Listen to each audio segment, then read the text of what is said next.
Hey guys, welcome back. Today we're going to do a quick lesson on the unit circle and how to use it.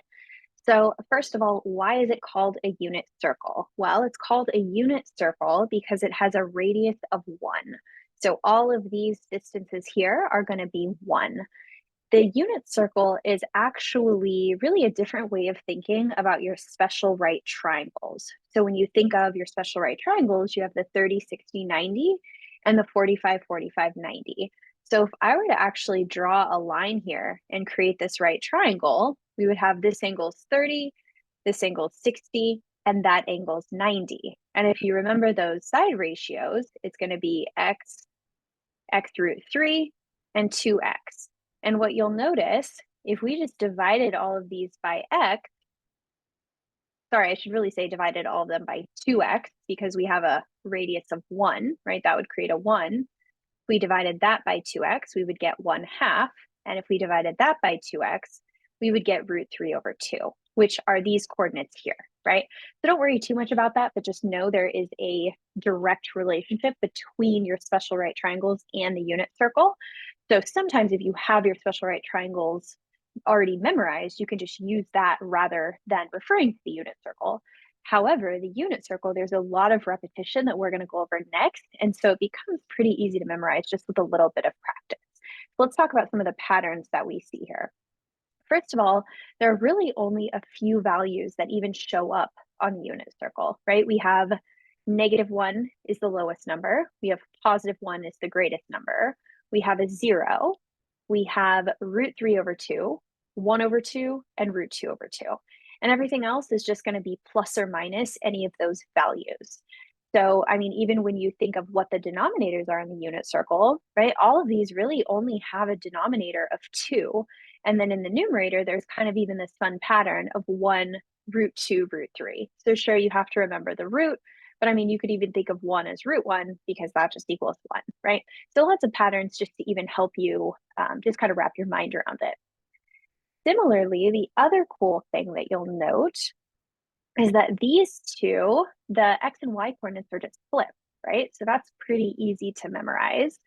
And then if we look at the one in the middle of those at the 45-degree mark, right, we have this one's repeating, right? It's just root 2 over 2 comma root 2 over 2. So that's pretty cool.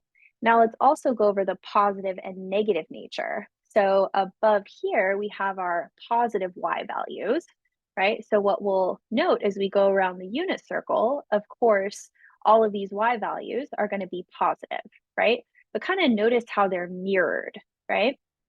And then over below, we have our negative y values, right? So we'll have very similar numbers here, just the ones down here, the negative, right? The blue are the negative of the red.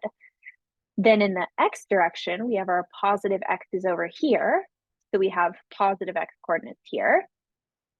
And then we have our negative x coordinates on this side, which gives us these negatives here and here.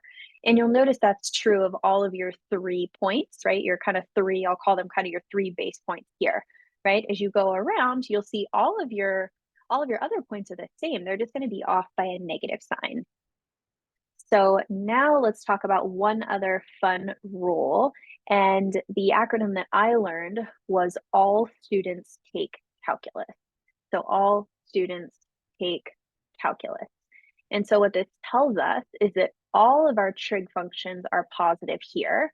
And this is quadrant 1 as a refresher. This is quadrant 2. This is quadrant 3. And this is quadrant 4. So all are positive in quadrant 1. In quadrant 2, only sine is positive. So tangent and cosine would be negative. Here we have tangent in quadrant 3, tangent is positive. So sine is negative, cosine is negative. And in quadrant 4, we have cosine is positive, which tells us sine is negative and tangent is negative.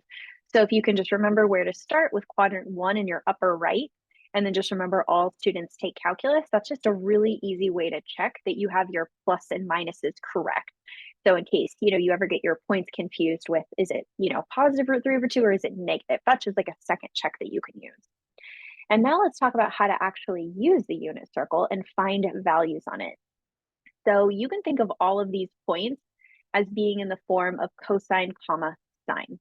So just as a super quick example, if I asked you what the cosine of pi over 6 is, all you would do is go to the point, you would look for the x coordinate, and that would be your answer. So cosine of pi over 6 is equal to root 3 over 2. Similarly, if I asked you for the sine of pi over 6, all you would do is you would go to the y coordinate, and that would be your answer.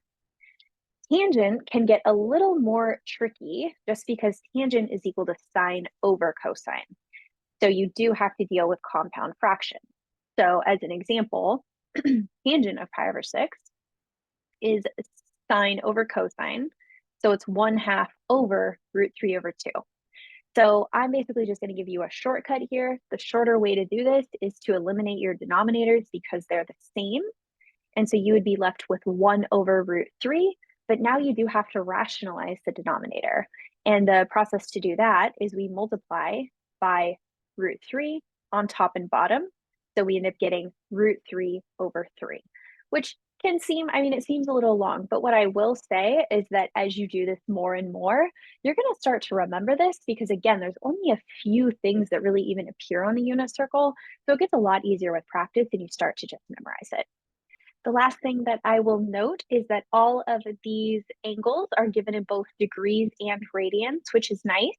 So if you're more comfortable working in one or the other unit, you can always just find either on most unit circles.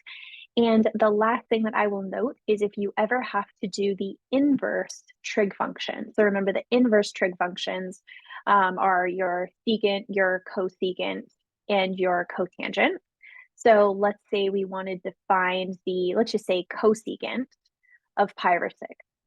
So that's equal to 1 over sine of pi over 6, which is just 1 over 1/2, which is just 2. So anyway, so basically just wanted to note that all of the same rules hold for your inverse trig functions as well. All right, well, thanks so much for watching. I hope this was helpful, and I will see you in the next one.